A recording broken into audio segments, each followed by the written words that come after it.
FM 101 Karachi से माह आज़ादी में तकारीर का खुसूसी सिलसिला समाअत फरमाइए तहरीक पाकिस्तान तारीख के आईने में। तहरीर व आवाज़ सुहेल अहमद सिद्दीकी।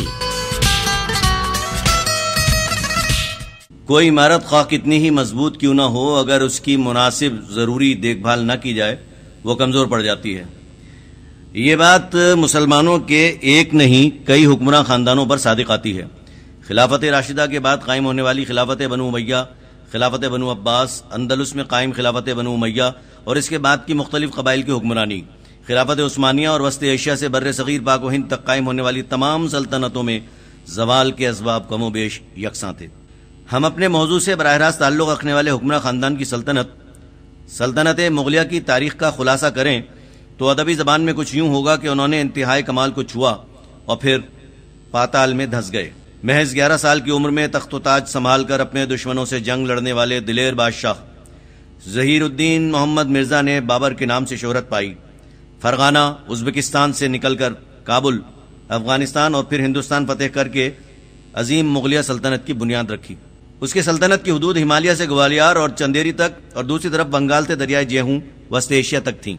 1526 में मुग़लिया सल्तनत की शानदार हुक्मरानी का आगाज हुआ और बाबर की वफात के फौरी बाद ही उसके बेटे हुमायूं की नाअहली के सबब इख्तिदार मुगलों के हाथ से सूरी खानदान को मुंतकिल हो गया। 15 साल बाद हुमायूं गैर मुल्की इमदाद के तुफैल दोबारा तख्त पर काबिज होने में कामयाब हुआ।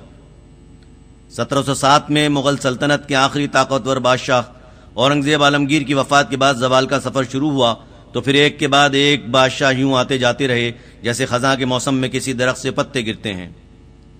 1857 की जंग आज़ादी के इख्तिताम पर यह रोशन बाब हमेशा के लिए बंद हो गया। मुगलों के जंगी कारनामों से कतई नजर उनकी सबसे बड़ी अस्करी कमजोरी यह बयान की गई है कि उन्होंने बहरी फौज नहीं बनाई, जबकि मुसलमानों में बहरिया की शानदार रिवायात मौजूद थीं। अलबत्ता उनके अहदे ज़वाल में खुद मुख्तारी हासिल करने वाली रियासत मैसूर के सुल्तान हैदर अली ने यह फौज भी तैयार कर ली थी।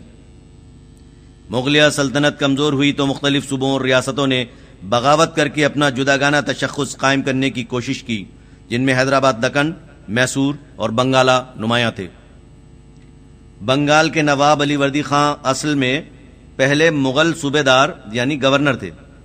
इंग्रेज की राह का पहला बड़ा कांटा था उन्हीं का नवासा नवाब सिराजुद्दौला।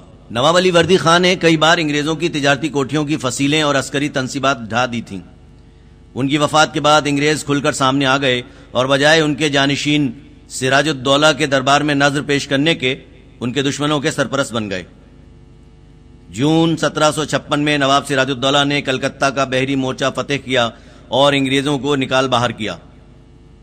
फरवरी 1757 में अंग्रेज की मुश्तरका बहरी और बर्री फौज ने उन पर हमला किया, मगर फिर ईस्ट इंडिया कंपनी ने नवाब से सुलह कर ली।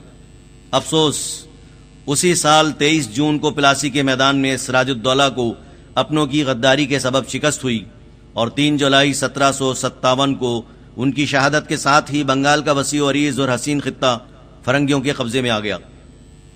मैसूर की छोटी सी रियासत को हर लिहाज से तरक्की और वसअत देने वाले सुल्तान हैदर अली ने 1767 में मराठों को शिकस्त दी और फिर 1768 में मराठों और अंग्रेजों का मुश्तरक हमला पसपा करके मार्च 1769 में अंग्रेजों के मरकज मद्रास में अपनी शराइत पर होने वाले सुलहनामे पर दस्तखत किए। 1778 में इंग्लिस्तान और फ्रांस के माबैन होने वाली जंग के असरात हिंदुस्तान पर भी पड़े और 1780 में सुल्तान हैदर अली ने फ्रेंच फौज की तायद से अंग्रेजों से दूसरी जंग की इब्तिदा की। इसी दौरान में दिसंबर 1782 में सुल्तान हैदर अली का इंतकाल हो गया। अंग्रेजों का वास्ता सुल्तान हैदर अली के लायक फाइक फर्जंद सुल्तान फतेह अली टीपू से पड़ा, जो अपने वालिद से कहीं ज्यादा तरबियत याफ्ता थे और जिन्हें खुद हैदर अली ने फ्रेंच अफसरान से फौजी तरबियत दिलाई थी। सुल्तान फतेह अली टीपू ने अंग्रेज, मराठा और निजाम हैदराबाद के मजबूत इत्तेहाद का बेजिगरी से मुकाबला किया और मैसूर की तीसरी जंग के साथ ही फ्रेंच बादशाह नेपोलियन बोनापार्ट और तुर्की के उस्मानी खलीफा से कलमी दोस्ती की बुनियाद पर मदद भी तलब की। लॉर्ड वेल्जली के अहद में फरवरी 1799 में अंग्रेजी लश्कर ने 3 अतराफ से टीपू के दारुल हुकूमत सरिंगापटम पर हमला किया। बेमिसल लश्करी कायद फतेह अली टीपू ने एक बार फिर दादे शजात दी, मगर बिलाखिर मीर सादिक, गुलाम अली लंगड़ा, बदरुज्जमा और सबसे बढ़कर कासिम अली जैसे गद्दार फरंगियों के काम आए। جنگ کا نقشہ پلٹ گیا اور 4 مئی 1799 کو سلطان ٹیپو کی شہادت پر انگریزوں کا نعرہ بلند ہوا، آج ہندوستان ہمارا ہے۔